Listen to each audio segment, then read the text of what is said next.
This sunset was caused by smoke from the fires in Canada coming all the way across the Atlantic to the skies in Ireland.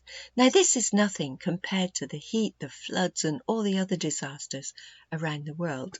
And scientists are telling us that next year is going to be worse.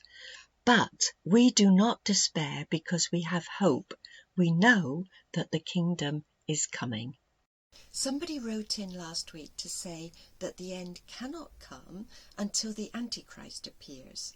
And they quoted from 2 Thessalonians chapter 2 and verse 3, which says, "Let no one deceive you in any way, for that day will not come unless the rebellion comes first, the man of lawlessness is revealed, the son of perdition."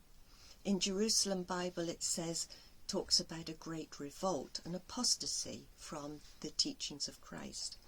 In the first letter of John chapter 2 and verse 18, he said, "Children, it's the last hour, and as you have heard, the Antichrist is coming." So have we got to wait ages and ages for this Antichrist to appear before the end of the world can come? Let's identify the Antichrist first. In 2 Thessalonians chapter 2 and verse 4, it says that the Antichrist, or the man of lawlessness, opposes and exalts himself against every so-called God or object of worship, so that he takes his seat in the temple of God, proclaiming himself to be God. In the first letter of John, chapter 2 and verse 19, it calls the Antichrist rivals of Christ. And in verse 22, "Who is the liar but he who denies that Jesus is the Christ? This is the Antichrist, who denies the Father and the Son." Now, if you read the whole letter of the first of John, you'll find out that the Antichrist will not believe that Jesus is the Messiah. They won't accept that he's the Son of God, or that he came from heaven and came in the flesh to the earth. In the first letter of John, chapter 4 and verses 2 and 3, it says, "You know the Spirit of God. Every spirit that confesses that Jesus came in the flesh is from God. And every spirit that does not confess Jesus is not from God." This is the spirit of Antichrist. There are many religions that don't accept Jesus at all. And then there are some religions who will pay a little bit of lip service to Jesus and say, "Oh, well, he was a prophet," but they will not accept he's the Son of God or that he is the Messiah. These ones belong to the Antichrist. So when is it to appear? In the second book of Thessalonians, chapter 2 and verse 7, the Apostle Paul said, "The mystery of this lawlessness is already at work."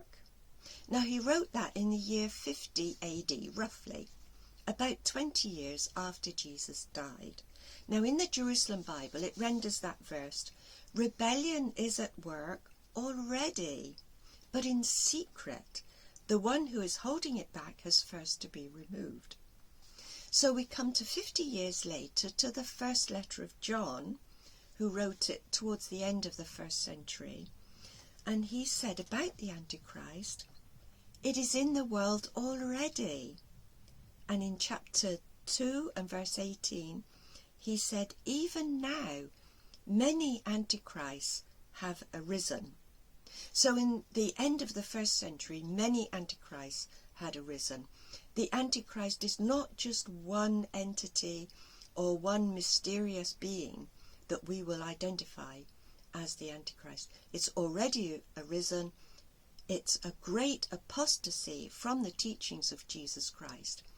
And we saw it in the 2nd century with the development of a clergy and laity class. The clergy took greater and greater powers until you got a situation such as the Inquisition, which was so God-dishonouring, so harmful, not from God. These ones were setting themselves up as God, and they exist even today. So the end of the world can come any time. I'm not going to put a date on it, but we're suffering very badly at the moment from climate crisis and other problems, food insecurity and so on. We're going to need God's help to get through it, which we will get. Be assured God loves us dearly. He will look after us and take care of us. I'll leave you in his loving care, and God bless.